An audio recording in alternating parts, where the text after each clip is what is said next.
What's up guys, welcome back to another video. So as you guys know from the previous video, I showed you guys how to remove the factory oil cooler and also upgrade to an aftermarket oil cooler sandwich plate. So today's video we're going to be actually installing the Injector Dynamics 1050X injectors. So the 1050X is the newest gen injector from Injector Dynamics. So as per them, they flow 5% more than the previous gen 1000cc injectors. So here's the part number. Look at that. These are actually straight fit into the JZX 100 and 110, which is the 1jz gte VVTi stock fuel rail. So here's my stock fuel rail. I painted it as well. Look at that. Look at all that flake. It looks so good. So out of the box, I already opened this, so I just wanted to show you guys. You got some connectors, right, for your injectors. You got a business card from Injector Dynamics. Look at that. And after that, you're gonna see all the injectors. This is the bushing that we need. This doesn't come with the injector. You actually have to purchase this separately. I'm gonna show you guys in a minute. So here's the injectors. Here's all 6 of them. Man, look at that. That looks so good. Let me just put this here. Ta-da! Damn, that blue looks so good, I'm telling you. Look at that.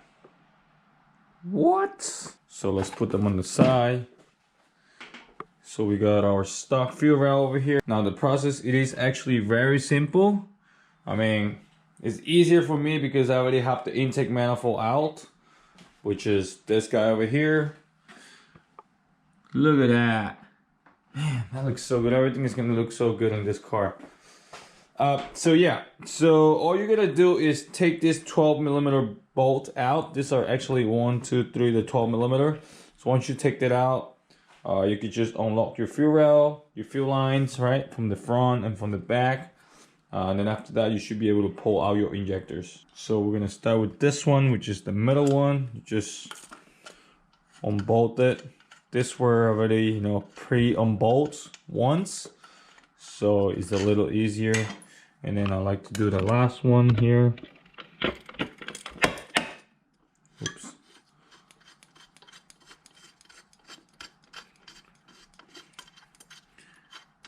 It's 3 of them. So for last, I would like to do the first one. There you go.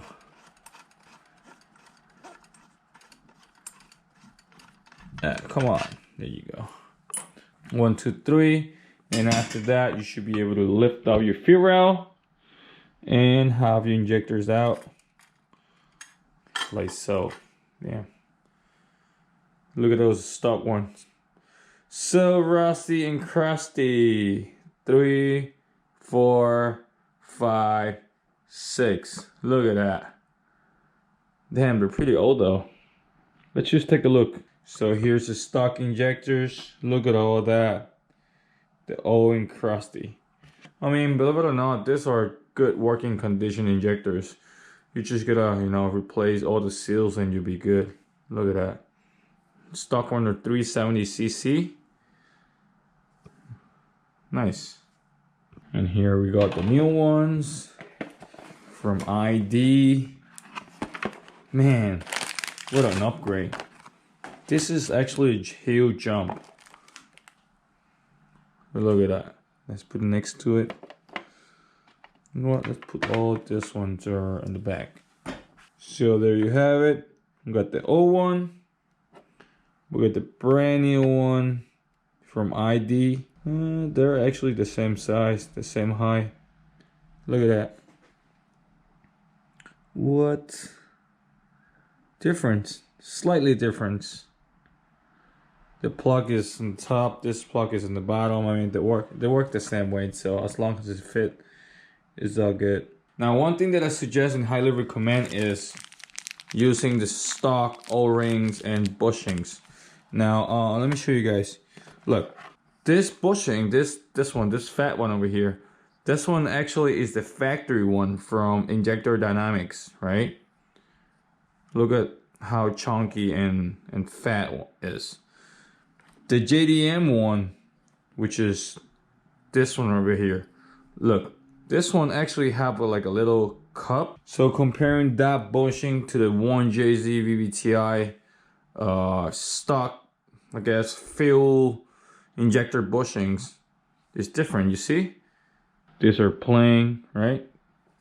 And this one has a cup. So the stock one is gonna actually help you sit right in the plenum, you know.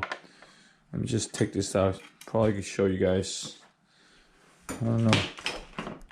Here, this one, right? It sits right in on the plenum. And this one, I mean, they both will sit right in, but this one doesn't have the, you know, the little, what do you call it? The little cup, you know. I don't know. But this one actually sits right in too. Look, they're fat. They go right in, no problem. I mean, I guess either one, but I would just use the stock 1jz ones. So yeah, so pretty much make sure that you loop all of them. Make sure that all of them fits right in without any type of force, because you don't want to, you know, break the seal. So once it breaks, you could cause a leak. So you don't really want to do that.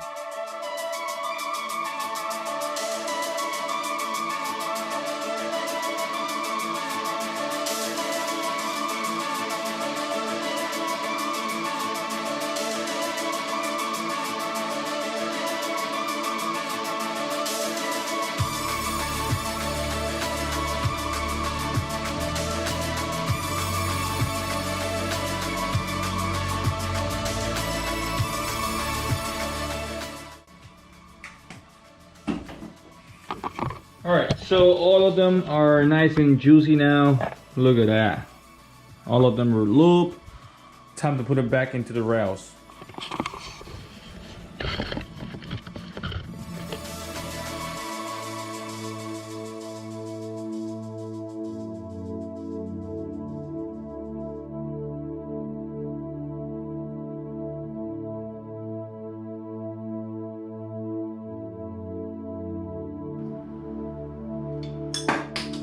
No! Fuck.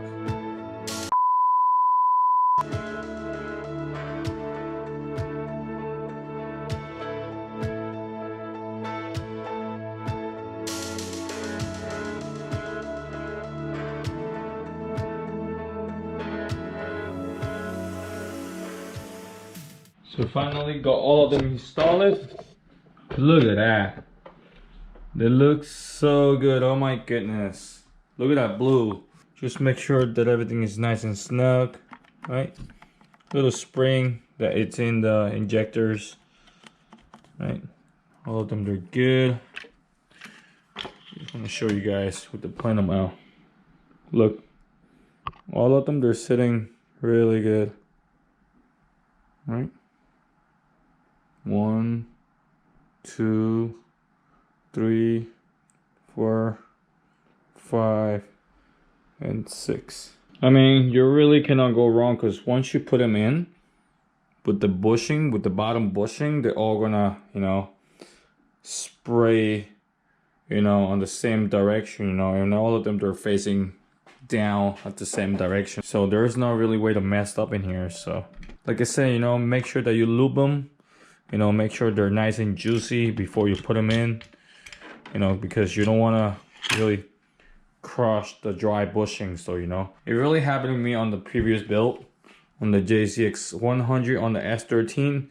So I took out the fuel rail to paint it. So I supposed to loop the O-ring, this little O-ring and this little bushing over here. I mean, this really don't matter because this just sit into the plenum, but this is crucial because you're gonna push it into the rail. You know, I ended up, you know, with a cracked O-ring because I didn't lube it. So what happened is when I put the gas on, I actually ended up like having a huge leak and flooding everything in here. So you don't really want that, you know. Make sure that you lube your O-ring, make sure that everything is nice and juicy, like I said, before you push it in, because otherwise you could just crush them, you know, and you don't really want that. So everything is looking good.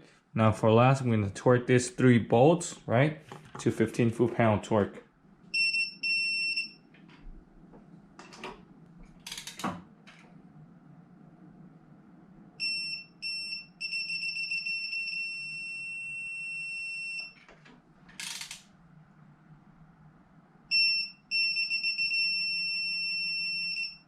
All right, so all of them are good. So everything is torqued down to spec. Everything is looking good. Time to put the intake manifold back in. Ta-da! The manifold is back, just like that. Damn, look at the injector. You could actually see them clearly from the top. Wow, that metallic blue is so sick. I wonder, is there any other colors though? Damn, that's just so nice. Look at that, 1050X boy. Another thing that I wanted to show you guys is the return lines. Look at how cool they came out. Very nice with vibrant fittings. Right, this is all the return line that's coming from the tank. Here's a fuel pressure regulator, nice and clean. Just waiting on the flex fuel sensor. It should be here probably by next week. I would just probably put that around here, you know, somewhere hiding, so I could just tuck this fuel line as well, making it looks nice and clean. But hey, so far so good. Let me just show you guys the whole fuel line system from top to bottom. Here's inside the car. Oh man, here's the fittings. Here's this return.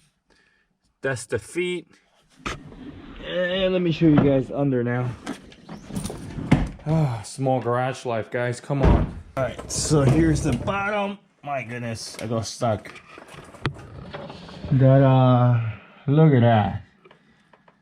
Nice braided lines coming up from the top, which is feed in return.